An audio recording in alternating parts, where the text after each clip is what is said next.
Boa tarde, senhor presidente. Boa tarde, demais deputados. Tentarei ser breve, mas pela complexidade do tema da minha fala, não sei se vou conseguir. Deputada Marta, eu vou tentar ser breve, mas não posso garantir, porque hoje foi um dia polêmico aqui nessa casa e eu quero falar sobre isso. A gente hoje aqui se deparou com alguns debates fundamentais sobre a crise que estamos enfrentando no estado do Rio de Janeiro e sobre os caminhos para se encontrar saídas. Desde que começou essa crise, que tem evidentemente como pano de fundo um processo de redução do crescimento econômico do Estado, estagnação e mesmo recessão, a gente tem questionado, debatido, criticado uma série de medidas e ações do governo que, no nosso entendimento, tem aprofundado essa crise.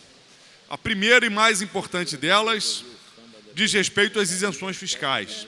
O que são as isenções fiscais? É quando o governo concede para alguma empresa o direito de não pagar determinados impostos, ou por um período, ou com uma contrapartida mais adiante, como forma de estimular essa empresa economicamente.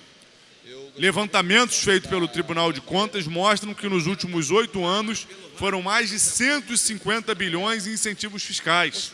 E por mais que o governo argumente que boa parte desses incentivos não foram abrir mão de receitas, porque foram concedidos para empresas que não estavam operando no Rio de Janeiro, a gente sabe que a maioria dessas empresas já operavam no Rio de Janeiro e que nunca houve do governo esclarecimento, transparência sobre essa concessão de incentivos que foi dada a essas empresas. Sabemos que tem, por exemplo, empresas como a Cervejaria Petrópolis, que ganhou 800 milhões de reais no mesmo mês em que o governo deixou de pagar o salário dos aposentados e dos servidores em dia no ano passado, no mês de novembro, e que, além de ser uma das maiores financiadoras de campanha do governador, também é uma empresa que tem uma atuação muito estranha no Conselho Fazendário Estadual, já tendo apresentado mais de 100 recursos e tendo ganho os 100.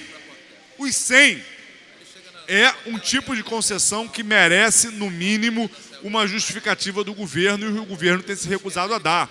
Nós temos o caso de uma concessão de isenções fiscais e de subsídios a um consórcio formado por Odebrecht, por UTC e por outras empreiteiras com retroatividade. Essas mesmas empreiteiras envolvidas nos casos de corrupção que envolvem a Lava Jato e que envolvem o governador Sérgio Cabral foram beneficiadas com isenções fiscais retroativas. Não podemos esquecer do anel que o Cavendish deu para a senhora Adriana Anselmo, esposa do Cabral. Aquele anel foi em troca de quê? Foi em troca de favores que foram pagos pelos cofres públicos. Então, em primeiro lugar, não dá para achar que é secundário o governo abrir mão de 150 bilhões em receita, não dar transparência, não fazer revisão e não se propor a mexer nessa caixa preta, quando o nosso principal problema, a nossa principal crise é queda de arrecadação. E aí o governo aumenta os impostos e mantém a política de isenções, ou seja, a sociedade como um todo é prejudicada com o aumento dos impostos e os escolhidos pelo governo são beneficiados pela política de isenção.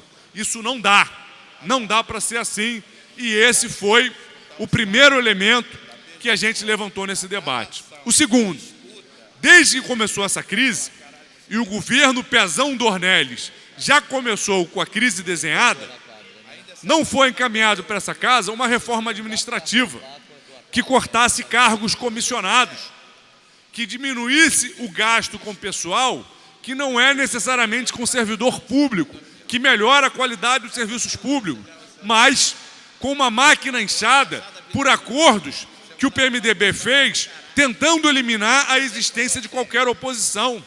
Eram dezenas de secretarias e órgãos e mais de 10 mil cargos comissionados. O governo diz que cortou recentemente uma parcela de cargos comissionados.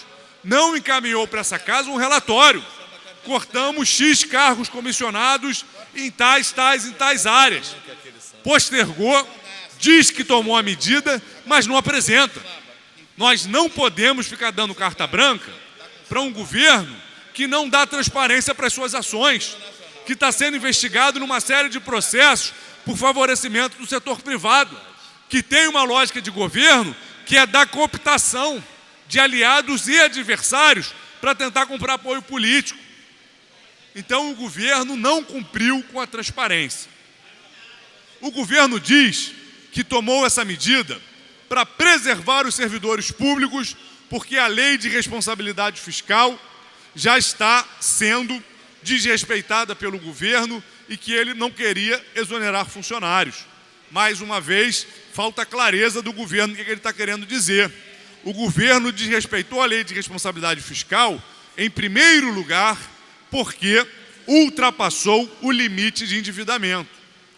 E qual foi o crescimento no endividamento no último período? O governo contraiu empréstimos para obras, como a obra do Maracanã, como a obra do metrô, que tiveram um custo mais de 50% maior do que o que tinha sido estimado inicialmente.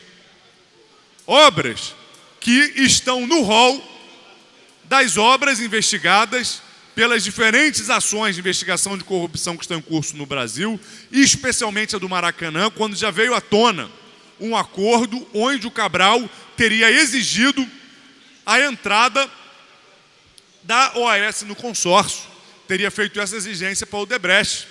Isso já é público. Esse foi o fator que levou ao crescimento de endividamento do governo. A gente propôs, o deputado Anderson Nogueira, que preside aqui essa sessão, uma CPI para investigar a dívida pública. Não só essa mais recente, mas também a pregressa. Quando foi aprovada a Lei de Responsabilidade Fiscal justamente, os governos estaduais se comprometeram com um passivo, com uma dívida podre que nunca foi auditada. Essa CPI seria uma oportunidade para a gente auditar essa dívida. O governo não quer. A CPI está na gaveta. Como está na gaveta a CPI que eu protocolei com o número necessário de assinaturas para a gente investigar a crise na saúde. As OAS que encareceram os serviços e não levaram a nenhum tipo de melhoria. O governo não quer investigar as OAS. O governo poderia já ter feito uma mudança nesse modelo de gestão da saúde para fazer a administração direta, que é mais barata. As OAS não levaram a nenhuma melhoria nos indicadores. Ao invés disso, o que o governo fez? Mandou para um decreto, fez um decreto acabando com a avaliação da gestão das OAS. Hoje as OAS não se submetem mais à avaliação da sua gestão, porque o governo fechou um acordo onde ele finge que paga e as OAS fingem que atende a população. E agora o governo quer que a gente aprove uma calamidade pública e coloca os servidores como justificativa. É mentira, porque o governo só teria que começar a mexer na questão dos servidores daqui a 2 quadrimestres, na metade do ano que vem. O que o governo quer é mais discricionariedade, é a flexibilidade de gestão que a decretação de calamidade lhe dá. O que ele quer é continuar com a farra, porque se fosse querer melhorar a situação do servidor, ele primeiro mandava para cá as medidas que ele quer tomar com relação à saída da crise. Porque primeiro a gente vota a calamidade, primeiro a gente dá o cheque em branco ao governo, e depois o governo manda para casa o que ele quer fazer com relação aos servidores, inclusive. Não. Nós falamos na reunião. Por que não manda primeiro o pacote de medidas sobre os servidores para depois votar a calamidade? Votar a calamidade não é uma urgência. Poderia ser votado até no início do ano que vem. Mas o governo quer agora mais flexibilidade na sua gestão, para continuar aprofundando os erros que cometeu até aqui.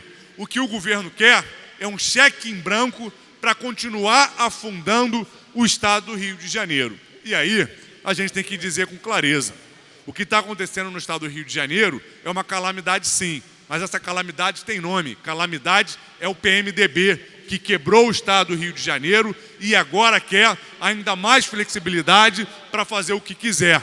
Não aceitamos. Estamos na defesa dos servidores, estamos na defesa dos serviços públicos e vamos enfrentar esse governo que quer salvar sua própria pele usando os servidores de escudo. Vamos lutar pelos servidores, mas calamidade é o PMDB.